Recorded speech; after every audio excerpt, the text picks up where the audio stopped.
محترم حضرات، بزم عبد المجید ندیم یوٹیوب چینل میں خوش آمدید۔ آج کا موضوع ہے سیدنا حضرت ابو بکر صدیق رضی اللہ تعالی عنہ کانفرنس۔ یہ بیان قصہ خانی بازار پشاور پاکستان میں 23 مئی 1989 کو ہوا۔ تو آئیں مل کے سنتے ہیں۔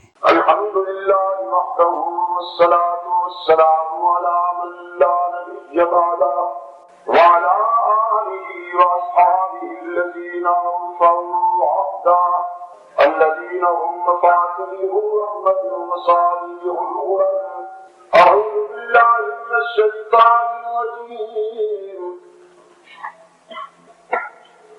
بسم الله الرحمن الرحيم يا أيها الذين آمنوا اتقوا الله ولا تموتن إلا وأنتم مسلمون واعتصموا بحبل الله جميعا ولا تفرقوا واذكروا نعمة الله عليكم إذ كنتم أعداء فألف بين قلوبكم فأصبحتم بنعمته إخوانا وكنتم على شفا حفرة من النار فأنقذكم منها وقال الله تعالى في مقام آخر لقد تاب الله على النبي والمهاجرين والأنصار الذين اتبعوه في ساعة العسرة من بعد ما كاد يزيغ قلوب فريق منهم ثم تاب عليهم إنه بهم رؤوف رحيم وعلى الثلاثة الذين خلفوا حتى إذا ضاقت عليهم الأرض بما رحبت وضاقت عليهم أنفسهم وظنوا أن لا ملجأ من الله إلا إليه ثم تاب عليهم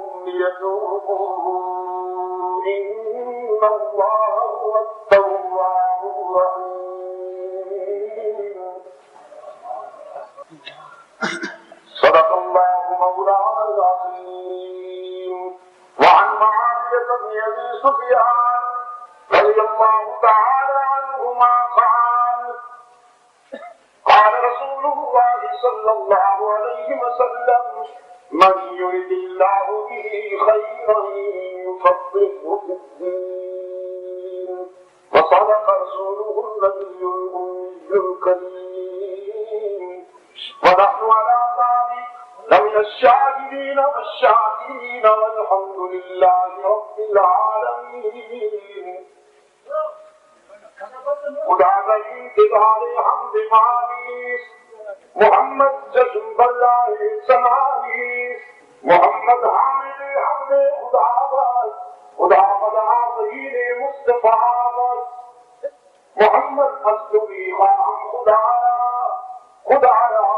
حسنو حب مصطفیٰ اللہم صلی علی سیدنا محمد وعلى آل سيدنا محمد كما صليت على إبراهيم وعلى آل إبراهيم إنك حميد مجيد صدر اجلاس ارباب علم و دانش، آج 23 مئی 1989 ہم یہاں قصہ خانی پشاور سرحد پاکستان میں دعوت و تبلیغ کی نسبت سے جمع ہیں۔ پشاور کے دوستوں، اصحاب رسول سے زیادہ اس حقیقت کو کوئی نہیں سمجھ سکتا کہ اللہ جب اپنے بندوں سے کچھ لیتا ہے تو وہ اس کی ضرورت نہیں ہوتی، شفقت ہوتی، وہ کسی کا ضرورت مند نہیں، سب اسی کی ضرورت مند۔ فرمایا یا ایھا الناس، یہ ناس پر الف لام لگا کر اسے عالمگیر بنا دیا گیا۔ یا أيها الناس أنتم الفقراء إلى الله والله هو الغني الحميد. دنیا انسانیت کو خطاب کرتے ہوئے رب العالمین نے فرمایا نبیوں رسولوں ولیوں صدیق شہداء تم سب کے سب اللہ کے در کے سوالی ہو، تم سب کے سب فقراء ہو، وہی غنی اور حمید ہے، اس کے فضل و کرم کے بغیر تم سانس بھی نہیں لے سکتے، لیکن تمہارے کام کا وہ محتاج نہیں۔ رحمت عالم صلی اللہ علیہ وسلم نے فرزندان اسلام کو ترغیب دی، اللہ جو ہمیشہ دینے کا عادی ہے وہ آج تم سے کچھ لینا چاہتا ہے تو لاؤ۔ سب سے پہلے فاروق اعظم رضی اللہ تعالیٰ عنہ نے اعلان کیا اپنے مال و متا کا نصف حصہ عیال وفات کے لیے چھوڑتا ہوں، نصف حصہ اللہ کے رسول کی منشا پر قربان کرتا ہوں۔ خیر ہے، نمائش اچھی بات نہیں، نیکی کر دریا ملا، یہ بالکل صحیح ہے، لیکن جب ترغیب دینا مقصود ہو تو وہاں اس کا اظہار کرنا بہت اچھی بات ہے۔ فاروق اعظم رضی اللہ تعالیٰ عنہ کے اس اظہار اور اعلان کے بعد ایثار کا سلسلہ شروع ہوا۔ کسی نے اپنے مال و متا کی تہائی کا اعلان کیا، کسی نے اپنے مال و متا کے چوتھے حصے کا اعلان کیا۔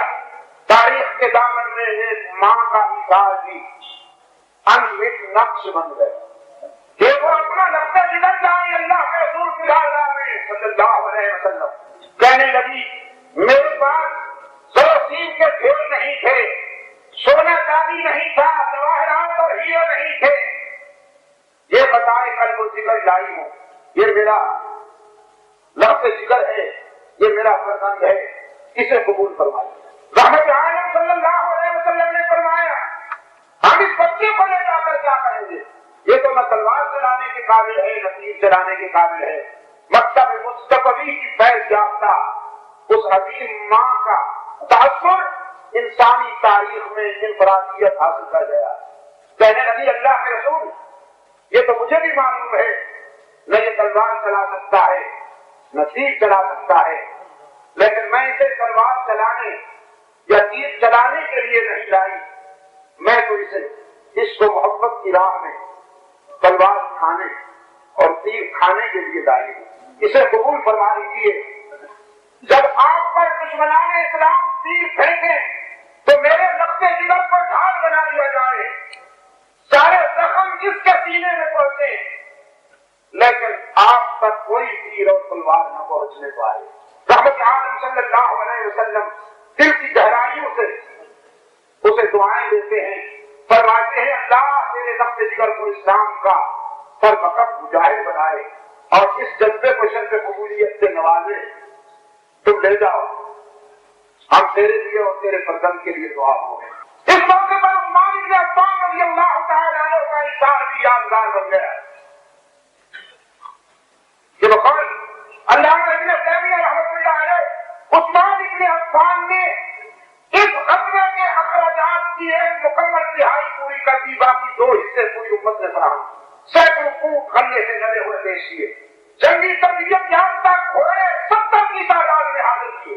میں کہا کرتا ہوں کہ یہ وہ جنگی تربیت یافتہ گھوڑے تھے جو عصر حاضر کے F-16 سے بھی زیادہ امپورٹنٹ تھے۔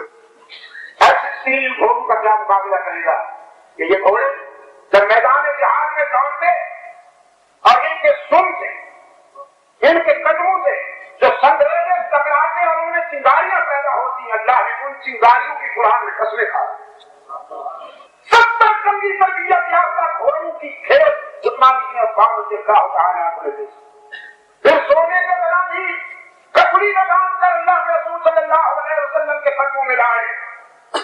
رحمت عالم صلی اللہ علیہ وسلم نے عثمان بن عفان کے عطیے کو اس ہاتھ سے پلٹتے ہوئے اس ہاتھ سے پلٹتے ہوئے فرمایا میں اعلان کرتا ہوں آج کے بعد دنیا کی کوئی بات میرے عثمان پر نقصان نہیں پہنچا سکے گی۔ عثمان یقینی جنت کیا، پھر فرمایا ہے اللہ عثمان سے میں فرش پہ راضی ہو گیا ہوں، تو عرش پہ راضی ہو۔ دیکھو مجھے یہ نہیں بتانا کہ عثمان کے دشمنوں نے کیا کہا ہے، مجھے یہ بتانا ہے کہ عثمان کے دوستوں نے کیا کہا۔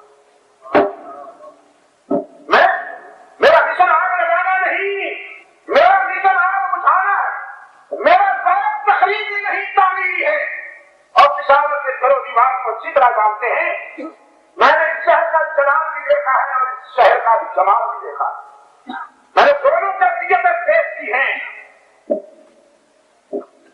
لیکن اس شہر کے دو دیوار کو گواہ بنا کے کہتا ہوں کہ جب بھی یہاں صورتحال ایسی ہوئی کہ کسی طرح سے شعلے بھڑکنے کا امکان پیدا ہوا تو میں جہاں پہنچا اور ہم نے ان شعلوں کو صبر و حوصلے کے پانی سے حکمت اور متانت کے ساتھ ٹھنڈا، تعمیر ہماری پہچان ہے، صبر و حوصلہ ہماری پہچان ہے، شرافت اور متانت ہماری پہچان۔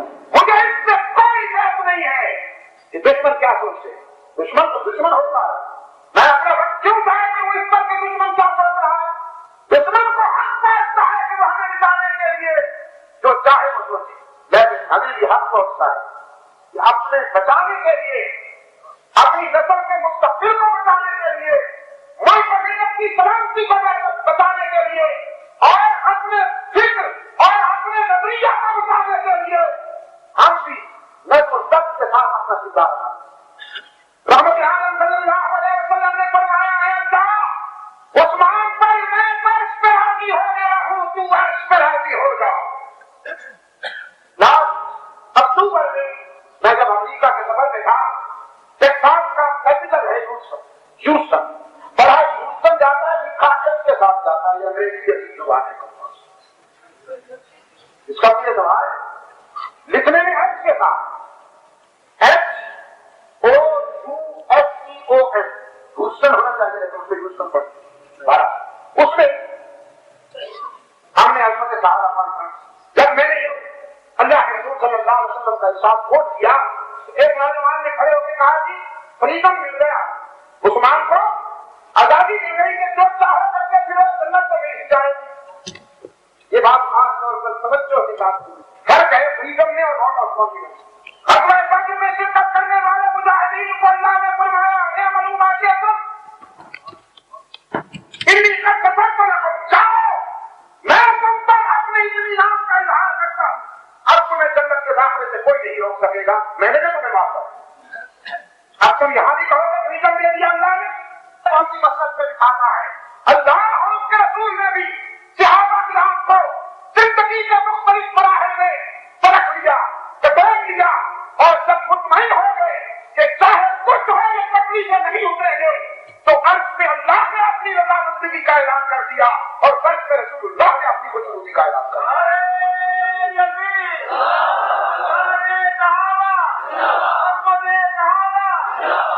یہ فریڈم نہیں واٹ آف کانفیڈنس، اللہ اور اس کا رسول جس طبقے کو واٹ آف کانفیڈنس دے دے، بازار کی جس ایثار اور قربانی کے جس منظر ایک فرد جو سب کے بعد آیا،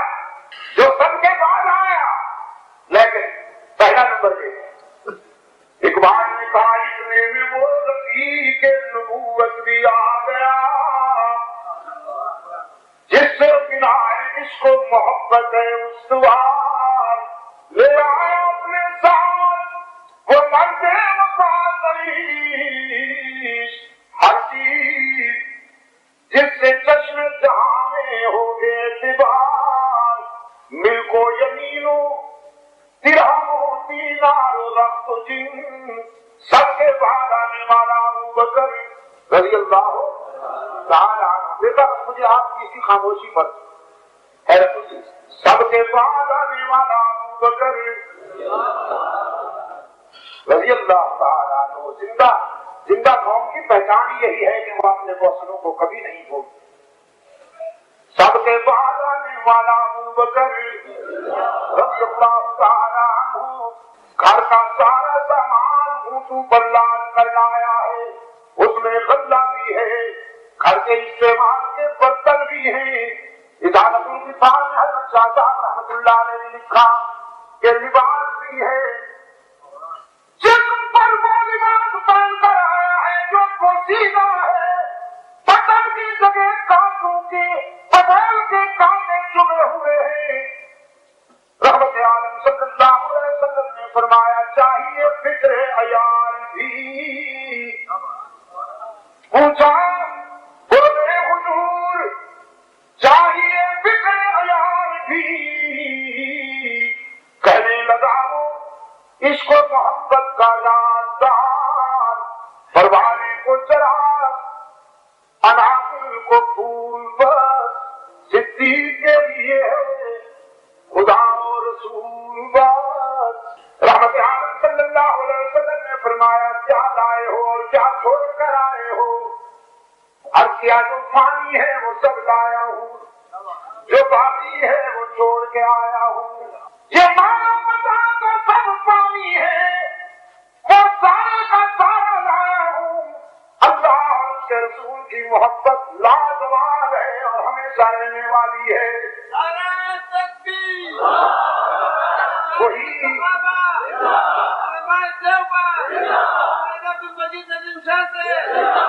وہی چھوڑ کے آیا ہوں۔ رحمت عالم صلی اللہ علیہ وسلم نے فرمایا میرے یار غار، خیر کے سفر میں تو سب سے آگے ہوا کرتا ہے، آج سب کے بعد آئے ہو۔ ابو بکر نے عرض کیا دیواروں پہ ہاتھ پھیرنے میں دیر لگ گئی، آج میرے عشق کا فیصلہ تھا، محبوب نے طلب کیا ہے تو گھر میں کوئی سوئی اور پن بھی نہ رہ جائے جو منزل عشق پہ پہنچنے سے محروم رہے۔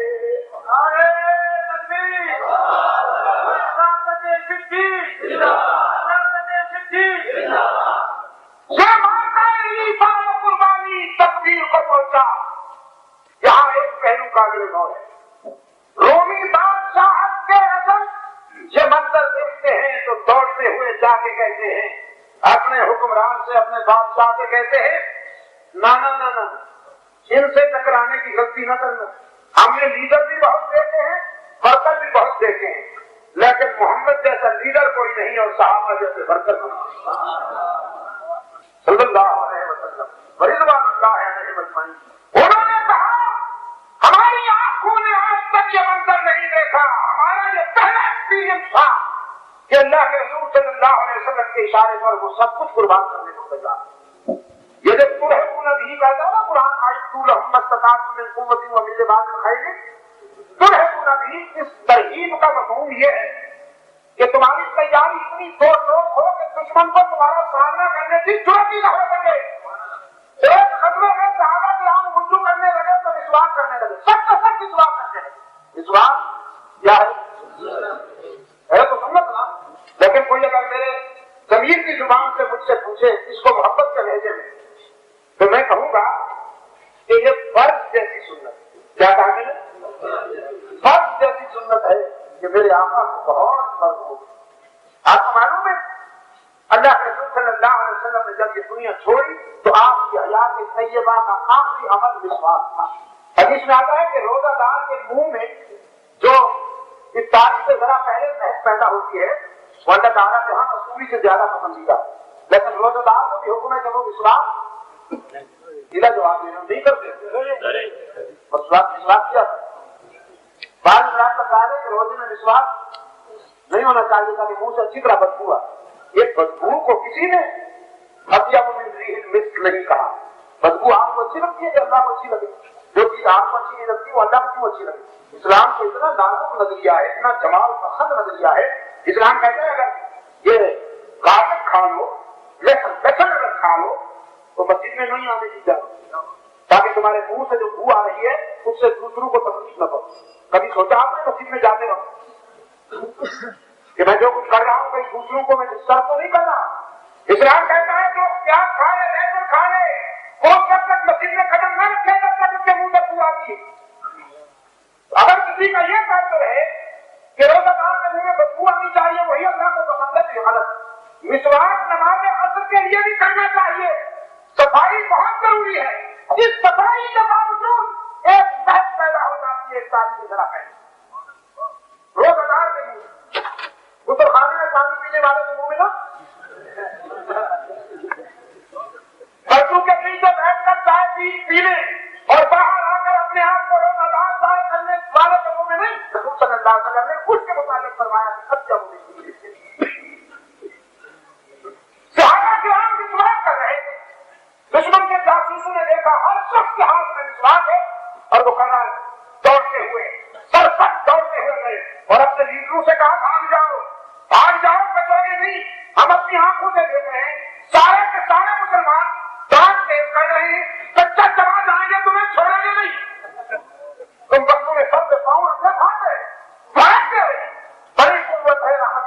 صلی اللہ علیہ وسلم کی بات.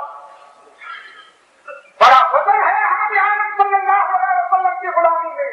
دشمن نے کوئی ایسا ملتوی کر دیا میدان میں آنے کا، لیکن اللہ کے رسول صلی اللہ علیہ وسلم چونکہ ارادہ مکمل کر چکے تھے، صحابہ کرام کو تیاری کا حکم دیا، لیکن منافقین نے اس موقع پر کارروائی کی. کان میں ایک دوسرے کے سامان کی کمی ہے، مقابلہ سپر پاور سے، دشمن طاقتور ہے، جہاد اچھی چیز ہے، لیکن ہمارے بھی تو حالات ہیں. بہرحال ہمیں بھی تو سوچنا یہ جو بہرحال ہے یہ دل کے بیماروں کا پرانا حال ہے. بہرحال جہاد اچھی چیز ہے، بہرحال ہمارے بھی تو حالات ہوتے ہیں. ان کی کوشش یہ تھی کہ ہم کس قسم کی باتیں کر کے مجاہدین کے حوصلے. رب العالمین نے فرمایا لا تنصروه فقد نصره اللہ. منافقین کے پھیلائے ہوئے زہر کے علاج کے لیے قرآن سیاحت بن کے آیا. لا تنصروه فقد نصره اللہ اذ اخرجه الذین کفروا ثانی اثنین اذ هما فی الغار اذ یقول لصاحبه لا تحزن ان اللہ معنا. سنو، اگر تم سب کے سب میرے نبی کا ساتھ نہ دو، تم سب کے سب اپنے اپنے گھروں میں بیٹھ جاؤ، تو میرے نبی کے مشن میں کوئی فرق نہیں پڑے گا. وہ تمہارے تعاون کا محتاج کہاں ہے، میں بھی اس کا مددگار ہوں. پشاور کے روشن ضمیروں نبی اور رسولوں کا مددگار کون ہے؟ اب یاد آ گیا تو میں پوچھ رہا ہوں. اچھے خاصے سیاست دان ہو گئے. جی ہاں، کوئی اور پوچھتا ہے تو اللہ، اور جب عبد المجید ندیم شاہ صاحب پوچھتے ہیں تو پھر اللہ ہی. اچھے خاصے سیاست دان نبیوں اور رسولوں کا مددگار کون؟ ہی پہ ضرب لگایا کیجیے. میری سال کی محنت لگی ہوئی ہے اس پر، اور میں نے تو پرومس لیا ہے آپ سے حشر تک اس میں نقاہت نہیں آنے دینی. نبیوں اور رسولوں کا مددگار کون؟ دائیں بائیں سے اٹھ کر ہی پہ ضرب لگائیے. کوئی بھی کا بیمار چپ بیٹھا ہو تو اس سے بھی کہلوائیے. نبیوں اور رسولوں کا مددگار کون؟ ویسے بھی کے بیماروں کو اب تو سمجھ میں آ جانا چاہیے. میں نے رات بھی کہا تھوڑا خبر بھی کے بیماروں کو آپ کو سمجھ میں آ جانا چاہیے. بڑا لوگ جماتے تھے فلاں بزرگ ہمارا مشکل کشا ہے، فلاں بزرگ ہمارا عادت روا ہے، فلاں بزرگ ہمارا کار ساز ہے. الیکشن 88 کا بھلا ہو، ایسی بات سمجھا گیا. الیکشن 88 میں کون جیتا کون ہارا ہمیں اس سے کوئی بحث نہیں. جیتنے والے بھی خوش رہے، ہارنے والوں کو بھی اللہ صبر جمیل عطا فرمائے. لیکن الیکشن 88 کا یہ پہلو ہمیشہ یاد رہے گا، قبر پرستوں کا صفایا کر گیا. میں 4 نومبر کو نیو یارک سے کراچی پہنچا تھا. میں نے اخبار اٹھایا کہ ملک میں کیا ہو رہا ہے. ہمارے مولانا رنگین صاحب کی تصویر تھی. بڑے سب دھکے رہتے ہیں، ووٹ اکثر سرخ ہوتے ہیں، انہیں شہادت سے نہیں پان کی سرخی. تصویر کے ساتھ تقریر، اور تقریر کیا تھی بدلی صاحب؟ تقریر یہ تھی اخبار کے پہلے تو میں نے رکھا ہوا کہ میں تو الیکشن میں کھڑا نہیں ہونا چاہتا تھا. ہاتھ میں حضرت غوث پاک کی زیارت ہوئی، انہوں نے حکم فرمایا کھڑے ہو جاؤ. یہ کون سی سیاست ہے یار؟ خدا کو استعمال کرتے ہو، رسول کو استعمال کرتے ہو، مذہب کو استعمال کرتے ہو، اللہ کے ولیوں کو استعمال کرتے ہو. یہ کسی طرح بہت ملتا ہے. میری کوئی سیاست ہے؟ میں تو کھڑا نہیں ہونا چاہتا تھا. حضرت غوث پاک خواب میں آئے، انہوں نے اشارہ کیا نورانی کھڑے ہو جاؤ. میں کھڑا ہو گیا. حضرت غوث پاک نے ایسی مدد فرمائی کہ ان کے ضمانت بھی ضبط ہو.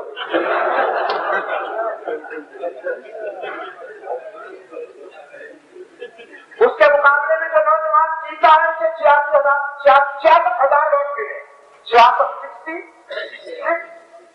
ایک اور کو 45 ہے یا 46 ملے، اور غوث پاک کے نمائندے کو 5,000 لوگ ملے. اسی دن شام کو بغداد چلے گئے. اسی دن حکایت نہیں، سنیے تو صحیح۔ شاید حضرت عبد القادر جیلانی محبوب سبحانی رحمۃ اللہ علیہ کی قبر پہ جا کے یہ کہنے کے لیے کہ حضرت ہم تو آج تک لوگوں کو یہ کہتے رہے کہ حضرت غوث پاک 12 سال کے ڈوبے ہوئے بیڑے تیرا دیتے ہیں، مچھلیوں کے پیٹ سے مچھلیاں نکل آتی ہیں، میرا اچھا بیڑا بن کیا تم نے، ساری محنت پہ پانی پھینک دیا۔ ایک اور صاحب پوچھو کو تاؤ دے کے دھمکیاں دیا کرتے تھے، میرے پاس لاکھوں گھوڑے ہیں اور سیاست کے گر ہیں، میں نہیں شکست کھا سکتا، میں ہوں کام کھائے تو گر کام آئے۔ اللہ پر بھروسہ کرنے والوں کو پھر بھی 10-12 سیٹیں مل رہی، ہمیں توقع ہی تھی، بس آج میں دینا چاہتا ہوں۔ ہم نے کہا ہر ہفتے میں ہم نے آدمی کھڑے نہیں کیے، اللہ پر بھروسہ کرنے والے پھر بھی سربلند ہیں۔ ہم اس کا شکر ادا کریں کہ اس نے ہمیں استقامت عطا فرمائی۔ اللہ نے ہمیں اور سبھی افراد میں سے نہیں بنایا کہ جو اقتدار کی حالت میں کافر قدم لے کر کھڑے ہوتے ہیں حکمرانوں کے دروازے پر کہ دے جا بابا آئندہ۔ الحمدللہ ثم الحمدللہ، ہم اپنے اصولوں کے مطابق اپنا سفر کریں گے۔ نبیوں اور رسولوں کی مدد کرنے والا کون؟ یہ جو دوست کھڑے ہوئے ہیں ان کی آواز باقی سب پہ چھا جانی چاہیے۔ نبیوں اور رسولوں کی مدد کرنے والا کون؟ یا اللہ کی نبیوں اور رسولوں کی مدد کرنے والا کون؟ قرآن پاک میں ارشاد ہوا کہ یمسسک اللہ بضر فلا کاشف له الا هو، یمسسک اللہ بضر فلا کاشف له الا هو، وَإِن يُرِدْكَ بِخَيْرٍ فَلَا رَادَّ لِفَضْلِهِ۔ اور میرے پیغمبر اگر میں تجھے خیر سے ہمکنار کروں تو کوئی تجھے نقصان نہیں پہنچا سکتا، اور اگر میں تجھے آزمانے لگوں تو کوئی میری آزمائش سے بچانے والا نہیں۔ خیر سے ہمکنار کرنے والا کون؟ نقصان سے بچانے والا کون؟ رب العالمین نے فرمایا نہ میں تمہارا محتاج ہوں، نہ میرا دین تمہارا محتاج ہے، نہ میرا رسول تمہارا محتاج ہے، میں تو اتنا بے نیاز ہوں کہ جب چاہوں ابابیلوں سے لشکروں کا کام لے لوں، میں جب چاہوں تو ترکوں سے شتیروں کا کام لے لوں، میں جب چاہوں تو ایک فرد میں اتنا وزن پیدا کر دیتا ہوں کہ لاکھوں کروڑوں افراد پر مشتمل لشکر بھی وہ کام نہیں کر سکتا جو میرا منتخب ایک فرد کر دیتا ہے۔ تمہیں یاد نہیں کہ ہجرت کی رات سارے جہان نے فیصلہ کیا کہ وہ حق کی شمع بجھا ڈالے، میں نے فیصلہ کیا کہ میں اس شمع کو روشن رکھوں گا، تو پھر دیکھو میں نے لاکھوں کروڑوں افراد پر مشتمل لشکر کا اہتمام نہیں کیا، عرش پہ میں نگران تھا، فرش پہ میں نے اپنے رسول کو ایک سپاہی دے دیا، ایک رضاکار دے دیا۔ وہ کون؟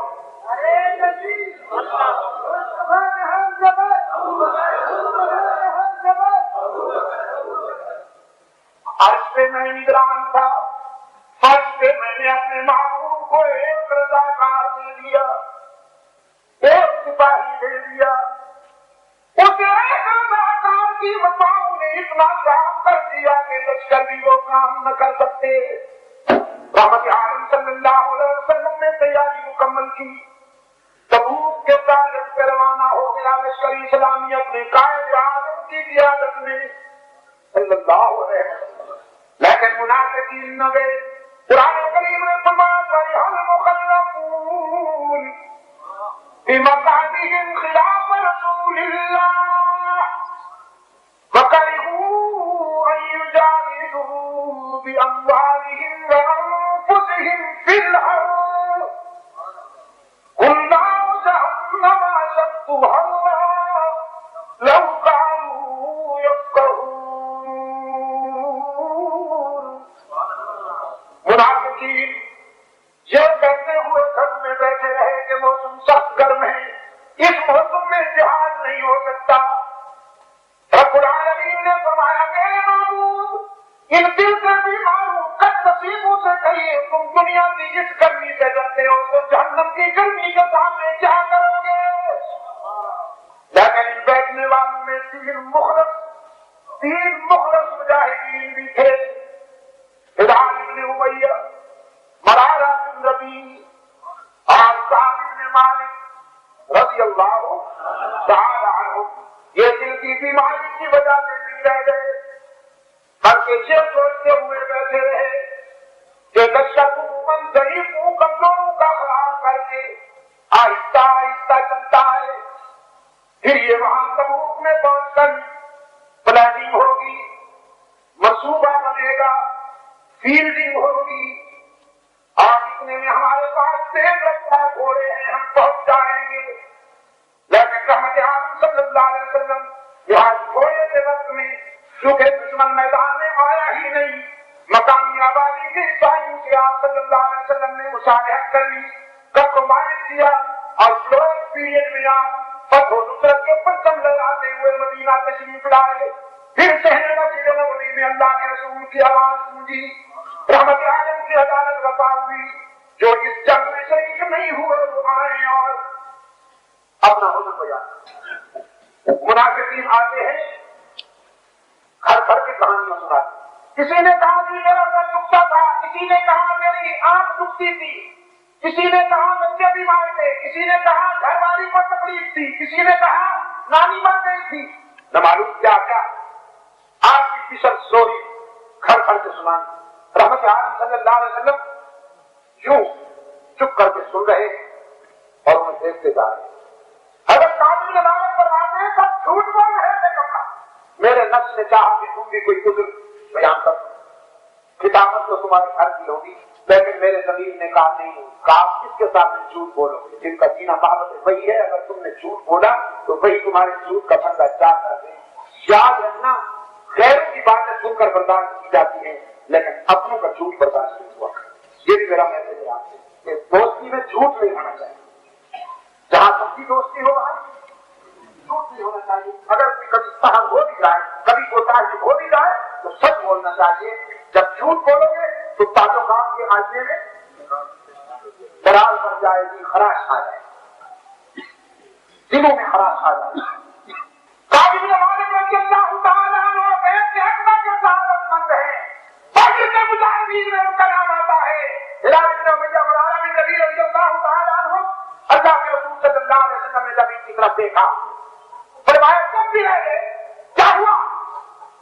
حضرت قاسم بن مالک رضی اللہ تعالیٰ عنہ نے عرض کیا اللہ کے رسول ہم کوئی تعریف نہیں کرتے، سچی بات یہ ہے کہ ہمارے پاس اخراجات تھے تو ہم اپنے بچوں کے لیے گھر میں چھوڑ جاتے، صحت بھی تھی، فراغت بھی تھی، الحمدللہ سواریاں بھی تھی، بس بات صرف اتنی ہوئی کہ ہم یہ سوچتے رہے ابھی جاتے ہیں، شام جاتے ہیں، آج جاتے ہیں، کل جاتے ہیں، ہمارا خیال رہے گا کہ وقت زیادہ لگے گا، ہم اتنے میں پہنچ جائیں گے، لیکن آپ اتنے مختصر وقت میں تشریف لے آئے کہ ہم یہ سوچتے رہ گئے، ہم سے یہ کوتاہی ہوئی ہے اور اس بات کی ہم کوئی تعبیر نہیں کرتے۔ اللہ اس کے رسول کی عدالت میں اپنے آپ کو پیش کرتے ہیں، جو سزا تجویز ہو ہم کو سزا بھگتنے کی تیار ہے۔ حدیث کے الفاظ ہیں اما ھذا فقد صدق، قال رسول اللہ صلی اللہ علیہ وسلم، اللہ کے رسول صلی اللہ علیہ وسلم نے کہا کہ یہ بات سنی تو فرمایا میرے دوست نے سچ کہہ دیا، تو حتی یقضی اللہ فیک، اب اٹھو اور اللہ کے فیصلے کی انتظار کرو۔ رحمت عالم صلی اللہ علیہ وسلم نے فرزندان اسلام کو حکم دیا ان سے ترک تعلق کر دیا، کمپلیٹ سوشل میثاق کر دیا جائے، یہاں تک کہ ان کے سلام کا جواب بھی کر دیا جائے۔ حضرت قاسم رضی اللہ تعالیٰ عنہ فرماتے ہیں ہلکا رسالت سے ہم جب باہر آئے تو ہم نے دیکھا دنیا بدلی ہوئی ہے، وہ چہرے جن سے محبت چپکتی تھی، وہ چہرے جن سے مبت کی روشنی چپکتی تھی، وہ سب کے سب اجنبی نظر آئے، یہاں تک کہ بیویوں نے بھی سامان باندھ کر گھر جانے کی تیاریاں کر۔ فرماتے ہیں میرا بھائی تھا ابو قتادہ، میں ان کے پاس سے آج نسری میں کام کر رہا تھا، ایک حدیقہ میں ایک باغ میں، میرا خیال یہ تھا کہ اس سے مشورہ لوں گا، اسے گھر سے بھی سناؤں گا، لیکن جب میں اس کے پاس پہنچا میں نے دور سے سلام کیا، ابو قتادہ نے میری طرف دیکھا لیکن سلام کا جواب نہیں دیا، بے ساختہ میں رونے لگا اور قریب جا کر میں نے زور سے سلام کہا، ابو قتادہ نے پھر بھی کوئی جواب نہ دیا۔ حضرت کعب فرماتے ہیں میری چیخیں نکل گئی،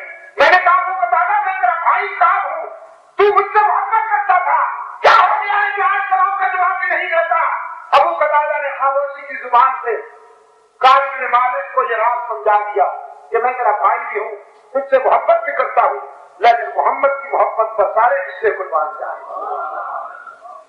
رسول اللہ کے ساتھ پر سارے تعلقات قربان جائیں، اللہ اور اس کے رسول کے حکم کے سامنے کوئی حصہ کوئی تعلق اہمیت نہیں رکھتا۔ ہم وہ نہیں کہ سامنے تو اظہار اطاعت کریں اور اس پر سے کچھ گھپلے کراتے ہیں، جیسے آج کل ہمارے تعلقات جب ملتے ہیں تو قربانت جب میں آپ ہی کا، اور جب خلو علاج علاج نہیں قابل نماز، اور جب دوسروں کی طرف جاتے ہیں تو ان سے کہتے ہیں ہم تو تمہارے ہیں، وہ کہتے ہیں پھر وہاں کیوں گئے؟ میں نے ہمیں مستحق ہم تو دیکھنے گئے تھے کہ دیکھیں کیا کرتے یہ مناسب کیا رہا حکم رسول کے بعد پوری اسلام مخصوصاتی کے بچے پورے جوان عورتیں ایسے ڈسپلن کا مظاہرہ کر رہے ہیں کہ انسانی تاریخ اس کی مثال نہیں دے سکتے۔ فرماتے ہیں ایک دن ایک مٹی مدینہ کے بازار میں پکار رہا تھا، میں یہ دنو اللہ تعالی زمانے کوئی مجھے کام کا پتا بتائے، لوگوں نے اشارہ کیا وہ کام ہے، وہ میرے پاس آیا، جیب سے اس نے ایک خط نکال کے دیا، کہنے لگا اپنے بستان کے بادشاہ کی طرف سے یہ خط لایا ہوں، اسے پڑھو اور جواب دو۔ حضرت کعب رضی اللہ تعالیٰ عنہ فرماتے ہیں میں نے خط کھولا، پتہ ہے کیا لکھا تھا؟ اس میں لکھا تھا قابل مالک ہمیں معلوم ہے اسلام کے لیے تمہاری کتنی قربانیاں ہیں، تمہارے اندر کتنا ٹیلنٹ ہے، تمہاری کیا کنٹریبیوشن ہے، ہمیں معلوم ہے، تم نے تو جان داؤ کے لگا دی محمد کے لیے، تم جیسے اگر قربانی دینے والے نہ ہوتے تو آج اسلام کی یہ حالت ہو، تم کتنے قیمتی ہو ہم جانتے ہیں، لیکن ہم افسوس کہ تمہاری قربانی کی کوئی قدر نہیں کی گئی، تمہارے لیڈر نے تم سے بات کرنا بھی بند کر دیا، یہ تو بہت بڑی زیادتی ہے، ہم تمہارا انتظار کر رہے ہیں، آئیے ہم تو تیرے قدموں میں آنکھیں بچھانے کے لیے تیار ہیں، جو چاہو گے ملے گا، ہم تیرے قدردان ہیں۔ یہ پارٹیاں بدلنے کے لیے ایسا ہی دانا پھینکا جاتا ہے ہوسکاروں کے لیے کہ جو طرف سے پھل دیکھا پکا ہوا اسے توڑا اور چوس کے پھینک ڈالا، لیکن یہ رسول کے رضا کا قابل مالک رضی اللہ تعالیٰ عنہ نے وہ خط پڑھا اور اس نے ٹکڑے ٹکڑے کیا، سامنے اوون چل رہا تھا، تندور چل رہا تھا، خط کے ٹکڑے لا کر تندور میں پھینکے اور پھر مٹی کی طرف دیکھ کے فرمانے لگے چاہو اپنے طرف کرنے کے بادشاہ سے کہہ دو یہ تو ہمارے لیڈر نے ہم سے بات کرنا چھوڑا ہے نا، یہ تو ہمارے کام نے ہم سے سب سے تعلق کیا ہے ہماری اصلاح کے لیے، سونا اس وقت تک نہیں نکھرتا جب تک کہ آزمائش اس کی پھکی میں نہ ڈالا جائے، اگر ہمارا قائد اور ہمارا لیڈر ہمیں قتل کر ڈالے اور ہمارے جسم کے ٹکڑے ٹکڑے کر ڈالے تو ہم تب بھی محمد کا دامن نہیں چھوڑیں گے، ہمارے جسم کے ہر ٹکڑے سے رسول کی وفا کا کرانے بلند ہوں گے۔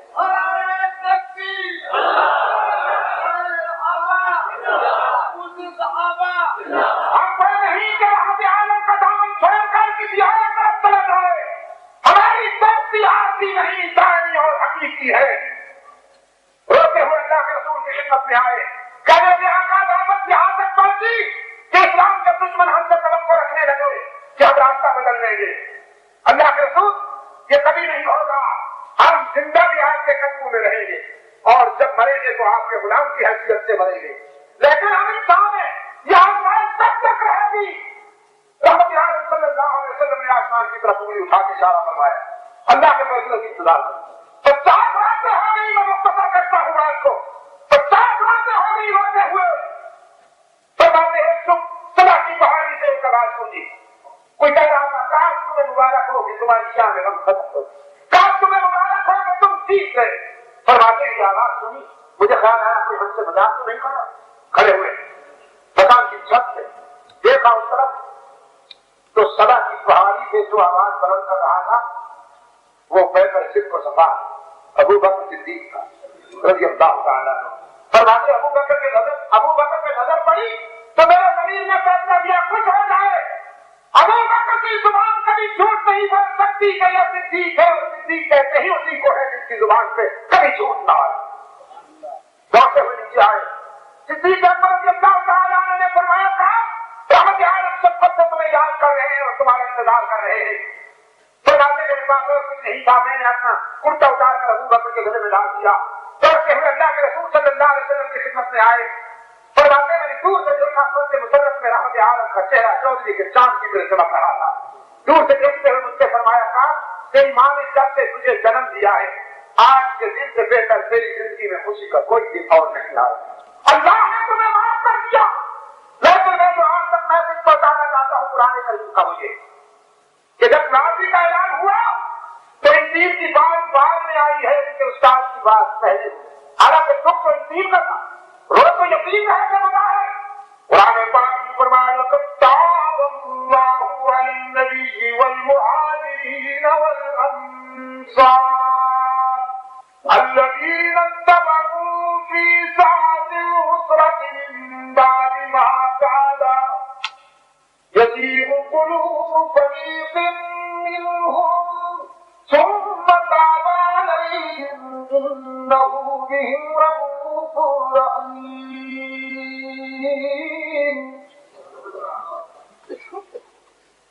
یقین نگاہ کرم ڈالی اللہ نے اپنے نبی پر.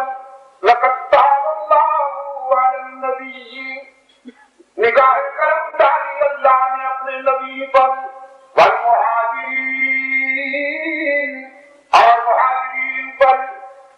والانصار, اور انصار پر. یہ وہ وفادار جنہوں نے دکھوں کے زمانہ میں اپنے قائد سے وفا کی.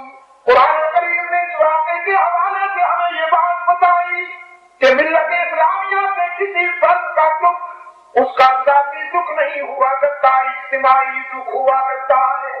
آپ دیکھیے بظاہر یہ تین ہو رہے تھے لیکن قرآن کہتا ہے اتنا یہ زیادہ مقبول نہیں ہے جتنا ان کا استاد غم میں مبتلا ہے, جتنے ان کے بھائی مہاجرین اور انصار غم میں مبتلا ہے.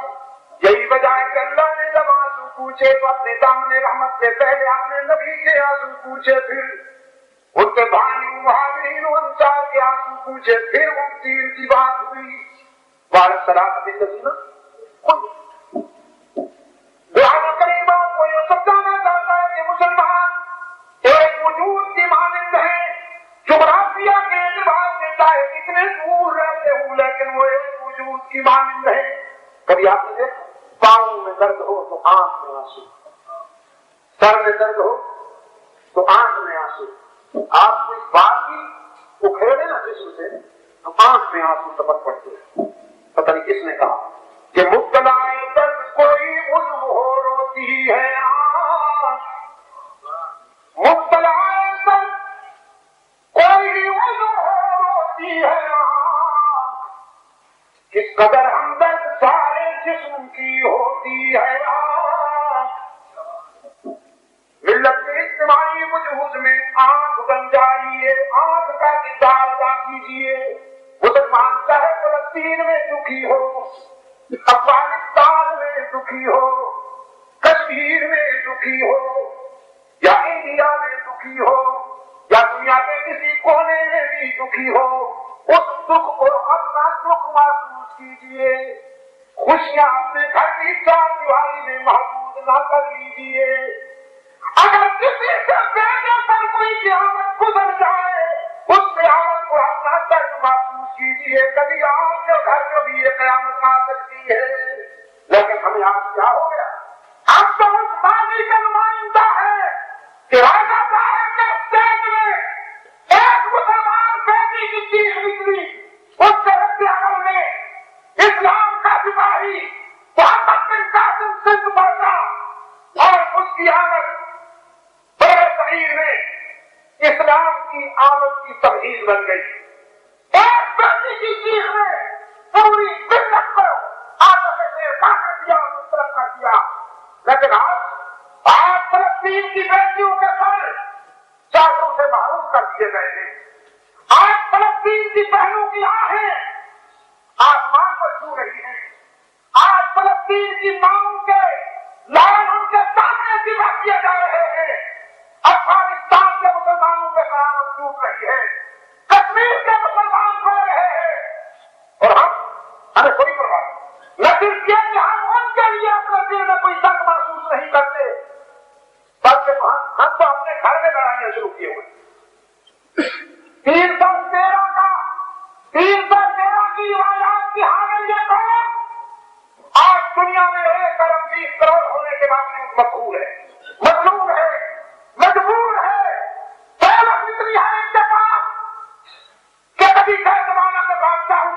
ہوا کرتی تھی جو آج عام مسلمانوں کے پاس دولت ہے. 40 سے زیادہ ملکوں پر اس کی حکمرانی ہے. لیکن حالت کیا ہے آج حال؟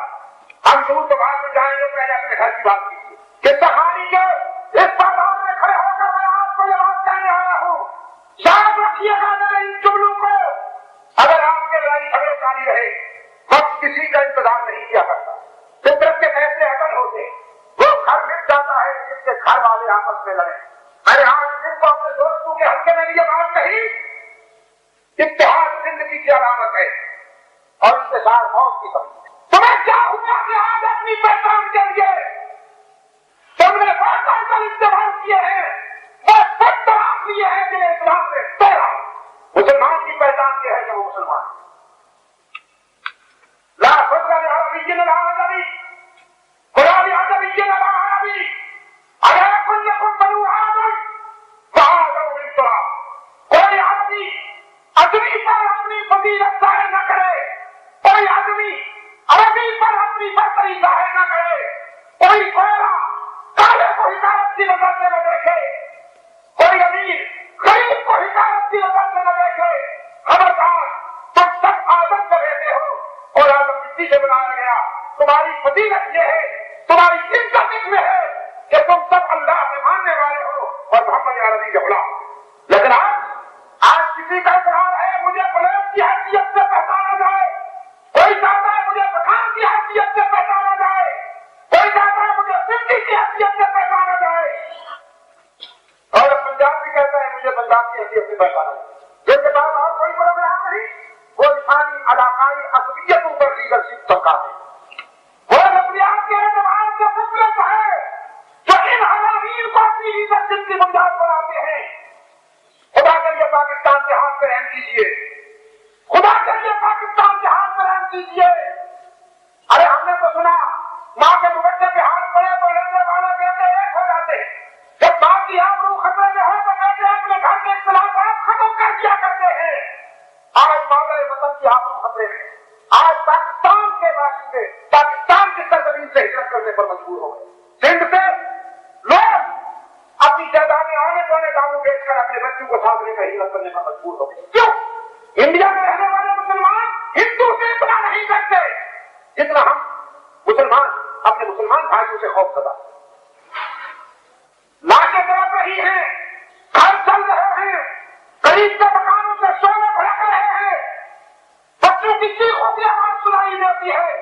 میں کہتا ہوں آپ اس لوڈ شیڈنگ سے بے قرار ہیں, بے قرار نہیں ہوں.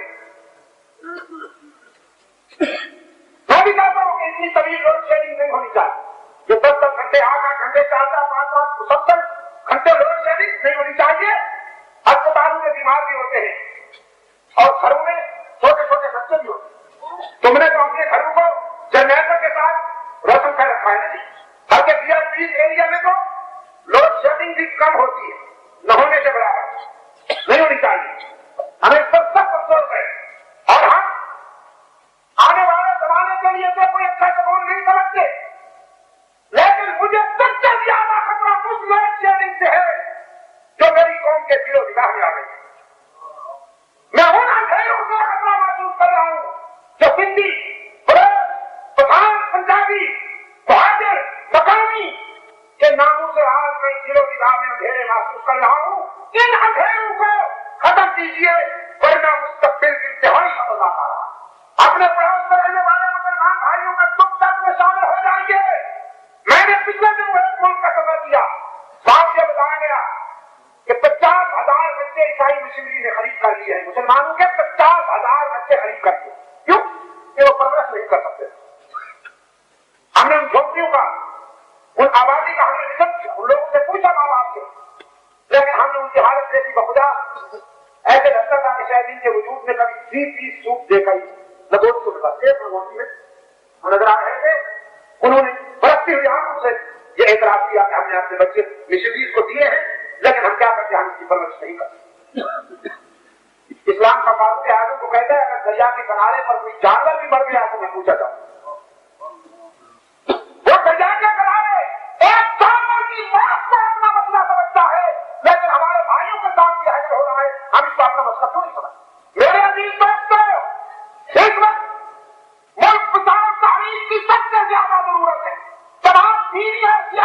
نبی کا فرض ہے، محب وطن افراد کا فرض ہے کہ وہ ملک ملت کی سلامتی کے لیے اپنا کردار ادا کرے اور ان تقریبی عناصر پر کڑی نظر رکھے جو مختلف محاذوں پر انتشار پیدا کر رہے ہیں، بالخصوص منکرین ختم نبوت، بالخصوص دشمنان صحابہ، بالخصوص دشمنان اہل بیت رسول، بالخصوص دشمنان توحید و سنت، یہ وہ تقریبی عناصر ہیں کہ جن کے قبضی عزائم کو ناکام بنانے کے لیے آج کے اتحاد، آپ کی مودت اور آپ کی حکومت کی سب سے زیادہ ضرورت ہے۔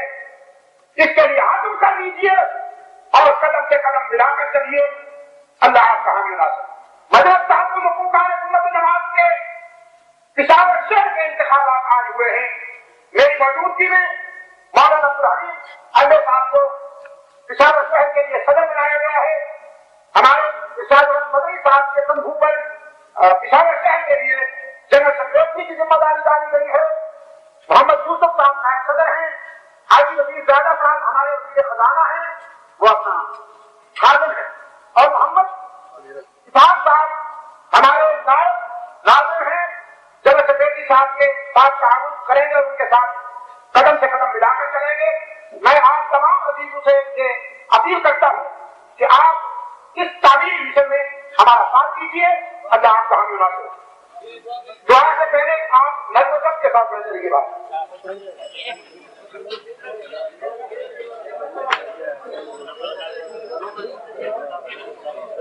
یہ میں پڑھ کے جواب دوں یا رہنے دوں؟ شاہ صاحب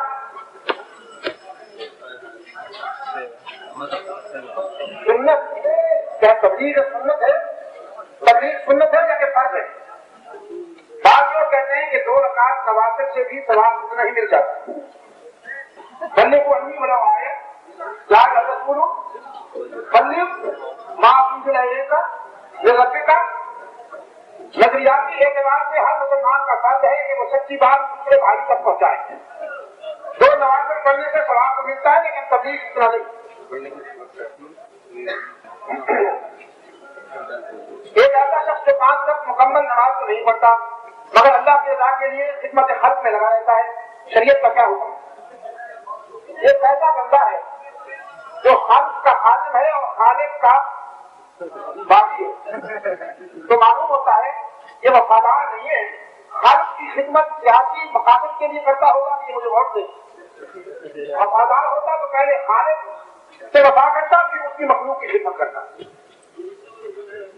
جی ان کی صحابہ کرام رضوان اللہ علیہ اجمعین پر بدزبانی کرنے والے، قرآن کو غیر محفوظ ماننے والے، سیدہ عائشہ صدیقہ رضی اللہ تعالی عنہا پر الزام تراشی کرنے والے، صدیق و عمر عثمان کو غیر مسلم ماننے والے، نہ صرف یہ کہ وہ اسلام دشمن ہے، کافر کا لفظ تو بہت نرم لفظ ہے، وہ مرتد ہیں، ان کے اقتدار میں کوئی شبہ نہیں، وہ مسلمانوں کے اور عالم اسلام کے دشمن ہیں، کوئی یہ مانے یا نہ مانے، لیکن یہ حقیقت ہے کہ قرآن صحابہ ازواج مطہرات کو بدزبانی کا نشانہ بنانے والے اور وفاداران اسلام پر کفر کے فتوے لگانے والے خود اسلام کے دشمن ہیں اور اس میں کچھ نہیں۔ لیکن یہ میں آپ کو بتا دوں، ان تمام فتنوں کا علاج نظم و ضبط کے ساتھ متحد ہو کر کام کرنے سے ہو، صرف ناروں سے نہیں ہو۔ یہ آپ کو نفس نے دھوکہ دیا ہے کہ آپ 4-5 آدمی اکٹھے ہو کر نعرے لگا لیں گے تو انقلاب آ جائے گا، ایسا نہیں ہوگا۔ متانت اور سنجیدگی کے ساتھ محنت کیجیے، منظم ہو کر چلیے، ذاتی اختلافات بھلا دیجیے، مقصد کے لیے قربانی دینے کا فیصلہ کر لیجیے، پھر انشاءاللہ سچائی کا پرچم آپ کے ہاتھ سے اونچا ہوگا اور طاغوتی قوتیں شکست کھائیں گی۔ ایک ہندو نے سوال کیا ہے کہ ہم بھگوان کی پوجا کرتے ہیں اس لیے کہ وہ ہمارا اللہ ہے، یہ بھگوان میں اللہ کے بھیجے ہوئے اوتار ہوتے ہیں، یہ خود گفت ہوئی تو اس کو سجدہ کرنا جائز ہے؟ کچھ ہندو نے یہ جواب دیا کہ خانہ کعبہ بھی تو پتھر کا ہے اور مٹی کا بنا ہوا ہے، آپ مسلمان اس کو کیوں سجدہ کرتے ہیں؟ ہمارے پاس جواب نہیں تھا، ہم اس کو کیا جواب دیں؟ سارا رونے ہی یہی ہے کہ آپ کے پاس جواب کیوں نہیں؟ کتنے اچھے نوجوان ہیں آپ، کتنے اچھے نوجوان ہیں کہ آپ کے پاس اتنا ذخیرہ ہونا چاہیے اپنے دینی معلومات کا کہ آپ ہر محاذ پر بیماروں کا علاج کر سکیں. لیکن اگر آپ خود ہی ان معلومات سے باخبر نہیں ہوں گے تو بیماروں کا کیا علاج کریں؟ دیکھیے ہم حجر اسود کو جس پتھر کی بات کرتے سجدہ نہیں کرتے، یہ جھوٹ بولا ہے. اور آپ کے لیے بھی میں معلومات کے لیے عرض کرتا ہوں کہ حجر اسود کو سجدہ نہیں کرتے ہم اس کا بوسہ، ہم اس کا بوسہ، اور جب بوسہ لیتے ہیں تو اسے پتھر سمجھ کر اس لیے لیتے ہیں کہ ہمارے رسول نے صلی اللہ علیہ وسلم ایسا کیا. فاروق اعظم رضی اللہ تعالیٰ عنہ حجر اسود کے سامنے جب جاتے تھے تو فرماتے تھے کہ اعلم انک حجر، میں جانتا ہوں کہ تو ایک پتھر نہ نفع پہنچا سکتا ہے نہ نقصان پہنچا سکتا. میں تمہیں اس لیے نہیں چنتا کہ تجھے نفع پہنچانے والا یا نقصان پہنچانے والا سمجھتا ہوں، بلکہ میں تمہیں اس لیے چن رہا ہوں کہ میرے قائد میں تیرا بوسہ، میں اپنے قائد کی تاج میں تیرا بوسہ دینا. اس لیے اگر ہندو یہ کہتا ہے کہ ہم بتوں کو پتھر سمجھتے ہیں خدا نہیں سمجھتے، تو اس سے کہیے کہ اس سے یہ بات نکالیں کہ یہ مٹی کے ہیں کچھ نہیں کر سکتے. ہم اللہ کو مانتے ہیں، وہ وحدہ لا شریک، اور ہم ان کو سجدہ نہیں کرتے بلکہ بس ایسی ڈوبتے. تو پھر آپ آئیے گا میرے پاس، میں انشاءاللہ آپ کو ایک اور گن بتاؤں گا، اگلے قدم پر وہ مسلمان انشاءاللہ. اس لیے ہم اپنے ان بھائیوں کو بھی کہتے ہیں جو بزرگوں کی قبروں پر سجدے کرتے ہیں کہ سجدہ نہ کیا کرو ورنہ تمہیں یہ تانے ملے. میں نے رات سے تھوڑا حضرت نے بتایا کہ ایک کورس ہو رہا تھا، وہاں ہندو لیڈر چلا گیا. یہ بیچارے جو لیڈر قسم کے لوگ ہوتے ہیں ہر جگہ پہنچ جاتے ہیں، کسٹمر بنانے ہوتے ہیں. اس نے دیکھا کہ مسلمان اپنے بزرگ کی قبر پر سجدہ کر رہے ہیں، دور سے جھکتے ہیں اور سجدہ کرتے ہیں. تو پھر اس نے بھاشن دیا، بیان دیا، کہنے لگا مسلمان بھائیوں مجھے بڑی خوشی ہوئی، ہم تو سمجھتے تھے کہ ہمارے درمیان کوئی لانگ مارجن ہے، کوئی بہت بڑا فاصلہ ہے، لیکن یہاں دیکھ کر خوشی ہوئی کہ کوئی خاص فرق نہیں ہے. بس فرق صرف اتنا ہے کہ ہم کھڑی کو پوچھتے ہیں تم پڑی کو پوچھتے ہیں. اگر کھڑی پڑی ہو جائے اور پڑی کھڑی ہو جائے تو پھر ہم ایک جیسے ہو جائیں. ایسا نہیں ہونا چاہیے. ہم بیت اللہ کا طواف کرتے ہیں کہ ہمارے آقا کا حکم ہے اور ہمارے قرآن میں اور اللہ کے رسول کے فرمان میں ہمیں یہ تعلیم، ہم ان کو نہ نفع دینے والا سمجھتے ہیں نہ نقصان دینے والا سمجھتے ہیں. ہم نفع اور نقصان، نفع دینے والا اور نقصان سے بچانے والا صرف اللہ ہے. قرآن کا مطالعہ کیجیے اور قرآن کو سمجھنے کے لیے اللہ کے رسول صلی اللہ علیہ وسلم کی حدیث کا مطالعہ کیجیے. علماء کرام کے پاس آئیے، ان کے پاس بیٹھیے، انشاءاللہ یہ آپ کی کنفیوژن دور ہو جائے گی. بدعت کی کیا معنی بتاتا ہوں. دیکھیے بدعت میں کچھ حضرات ہیں کہ بدعت ہنسنا بھی ہوتی ہے. بدعت وہ ہے جسے اسلام میں اسلام سمجھ کر کیا جائے اور وہ اللہ کے رسول کی زندگی سے یا صحابہ کرام کی زندگی سے ثابت نہ. بدعت وہ ہے وہ عمل کہ جسے اسلام سمجھ کر کیا جائے، خیر اور نیکی سمجھ کر کیا جائے، لیکن اس کا ثبوت رسول اللہ صلی اللہ علیہ وسلم کی اسوہ حسنہ اور صحابہ کی زندگی میں نہ ہو، اسے بدعت اور اسے بچنا چاہیے. یاد رکھیے گا شرک ہو یا بدعت ہمیشہ خوبصورت ہو. اگر خوبصورت نہ ہو تو کوئی ان کو اپنائے نہیں. شرک بھی خوبصورت ہوتا ہے. عیسائیوں نے حضرت عیسیٰ علیہ السلام کو اس کے خدا مانا حاضر روا مانا. حضرت عیسیٰ علیہ السلام سے محبت کرنا خوبصورتی ہے کہ نہیں؟ لیکن حد سے زیادہ کی شرک. یہودیوں نے حضرت عزیر علیہ السلام کو اس کے خدا مانا حاضر روا مانا. پیغمبر سے محبت کرنا خوبصورتی ہے نا، لیکن حد سے زیادہ کی پٹری سے اتر گئے، بارڈر کراس کر گئے تو مشرک ہے. بدعت بھی بظاہر خوبصورت نظر آتی اور کہا جاتا ہے کہ اگر اچھا کام ہے ہم کیوں نہ کریں. اچھا کام دین میں وہی دین بنے گا جس پر اللہ کے رسول کے عمل کی یا فرمان کی مہر ہوگی یا صحابہ کرام کے عمل کی اور سیرت کی مہر ہوگی. جب تک اللہ کے رسول کے اسوہ حسنہ اور صحابہ کرام کے سیرت و کردار میں اس کی تائید نہیں ملتی، اس کو دین نہیں سمجھا جائے. بازار میں سکہ وہی چلتا ہے جس پر حکومت وقت کی مہر ہوتی. حکومت وقت کی مہر نہ ہو تو وہ کاغذ کتنا خوبصورت کیوں نہ ہو لیکن کرنسی نہیں کہلائے گا. کرنسی وہی کاغذ کہلائے گا جس پر اسٹیٹ بینک کی مہر ہوگی، دین نہیں. وہی عمل سنت کہلائے گا، نیکی کہلائے گا، خیر کہلائے گا، جس پر اللہ کے رسول کے فرمان اس میں حسنہ یا صحابہ کرام کے سیرت و کردار سے ثبوت ملتا ہے۔ اللہ تعالیٰ جب بھی دعا کی توفیق دے، دعا مانگتے رہیے جی، اس کی کیا بات ہے۔ جنازے کے بعد دعا جو ہے یہ سنت نہیں ہے، جنازہ خود دعا ہے۔ اللہم اغفر لحینا ومیتنا وشاہدنا وغائبنا وصغیرنا وکبیرنا وذکرنا وانسانا، اللہم من احییتہ منا فاحیی الاسلام ومن توفیتہ منا فتوفہ علی الایمان۔ یہ ساری دعا ہے۔ تو یہ سوال غلط ہے کہ جنازے کے بعد دعا جائز ہے یا نہیں۔ سوال کو ہونا چاہیے دعا کے بعد دعا جائز ہے کہ نہیں۔ کیا کہا میں نے؟ جنازے کے بعد دعا نا، جنازہ تو خود دعا ہے۔ سوال یہ ہونا چاہیے کہ دعا کے بعد تو پھر یہ آپ کی بات۔ ایک ہے مصنون دعا ہے تو آپ نے مانگی، کس طرح حضور نے مانگی، کس طرح صحابہ نے مانگی، اللہم اغفر لنا ومیتنا وشاہدنا وغائبنا وصغیرنا۔ اور ایک وہ ہے تو آپ نے شروع کر رکھی ہے، مولوی صاحب نے وہ بیٹھ جائے، وہ بیٹھ جائے، پھر اس کے بعد سلسلہ ہوتا ہے، شروع ہوتا ہے، پھر وہ کچھ تم یار مولویوں کی خدمت بچے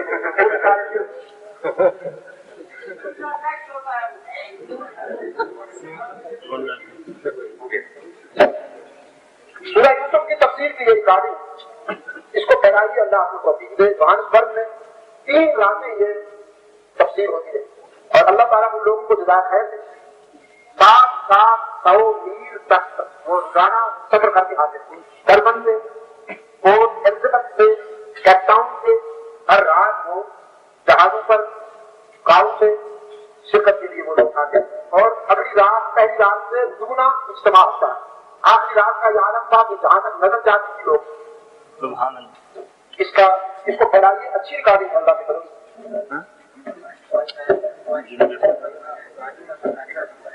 شاہ ولی اللہ رحمۃ اللہ علیہ کی سپاہی آگے کہتے ہیں جب تک زندہ ہے اس ملک میں عورت کی حکمرانی تو ہو رہی ہے اور آپ پھر بھی زندہ۔ دیکھیے میں نے رات کی کہا تھا مجھے چھیڑیے نہیں آپ، لیکن اچھا ہوا پہلے میں اکیلا کھڑا تھا، اب آپ کو بھی کھڑا کر۔ میں جہاں جاتا ہوں مجھ سے یہی سوال ہوتا ہے، کراچی میں تو مجھے تنگ کیا، میں نے کہا کہ جب مرد کے کبھی کھائیں تو پھر یہی ہوتا ہے۔ 40 سال تک مردوں نے حکومت کی اس ملک پر، 40 سال تک مردوں نے حکومت کی نہیں، یحییٰ خان جیسے بات، یحییٰ خان جیسا مرد اگر ملک پر حکومت کر سکتا ہے تو پھر اگر کوئی عورت آ جائے تو گھبراتے کیوں؟ سکندر مرزا بھی آپ کے نزدیک مرد ہوگا، مفلوج تھا رالے نمکتی تھی اس کے آپ سمجھے؟ رالے نمکتی تھی، مفلوج چلتا تھا ننگ مار، لیکن اس کے خوشامدی کا اس کا پھول سنتے تھے تو کھڑے ہو کے سنتے تھے، جیسا بول رہا وہ وہاں بیٹھا ہوتا تھا کراچی ادھر لاہور تک پھول سنتے تھے، اس کے خوشامدی تو کھڑے ہو جاتے تھے پھول پر۔ اس لنگڑے مفلوج مرد سے کتنا ڈرتے، جس سرزمین پر ایسے مرد آئے پھر وہاں تو ظاہر یہی ہونا۔ مجھے سارا شکوہ ان مردوں سے ہے کہ انہوں نے مرد بن کر نہیں دکھایا، اور اب مجھے پوچھیں گے جو گویا ہے وہ کہا دو۔ ہم نے کہا تھا قرآن و سنت کا آئین لے آؤ، انہوں نے کہا نہیں جی بس ہم نمازیں پڑھیں، آئین کی بات مت کیجیے، عمرے کریں نمازیں پڑھیں۔ اب یہ قانون آئیے، اس نے کہا اگر عمرے کرنے سے نا اسلام آتا ہے تو یہ نبی کر لیتے، یہ باہر نماز پڑھتے تھے، وہ بیت اللہ کے اندر جا کے بیٹھتے تھے، یہ وہ کرتے تھے، یہ ضرور پڑھتے، وہ تفریح چھوڑتی نہیں، یہ کبھی کبھی ٹی وی پر نمازیں پڑھ کے دکھاتے تھے، اس نے نماز پہلے پڑھی ہاتھ بعد میں اٹھائے۔ اس کا نام اسلام نہیں ہے، اسلام یہ ہے کہ قرآن و سنت کا آئین نافذ کر دیا جائے، قرآن کو مدارس، مساجد اور یتیم خانوں سے نکال کر عدالت کی مسلط تک لے آؤ، ہائی کورٹ اور سپریم کورٹ کے فیصلے قرآن کے مطابق ہوں۔ جب قرآن و سنت اس ملک میں آئینی طور پر نافذ ہو جائیں گے پھر عبدالمجید ندیم شاہ صاحب سے پوچھیے گا، پھر میں آپ کو بتاؤں گا عورت کی حکمرانی جائے یا نہ جائے۔ کھیل کھیلتے ہو پھر مجھے استعمال کرتے، میں استعمال نہیں ہوں گا انشاءاللہ۔ تم بہت ہوشیار ہو لیکن ہمیں بھی کچھ تھوڑی سی عقل ہے۔ اللہم صلی علی سیدنا محمد النبی الامی وعلی آلہ واصحابہ وبارک وسلم۔ ربنا آتنا فی الدنیا حسنۃ وفی الآخرۃ حسنۃ وقنا عذاب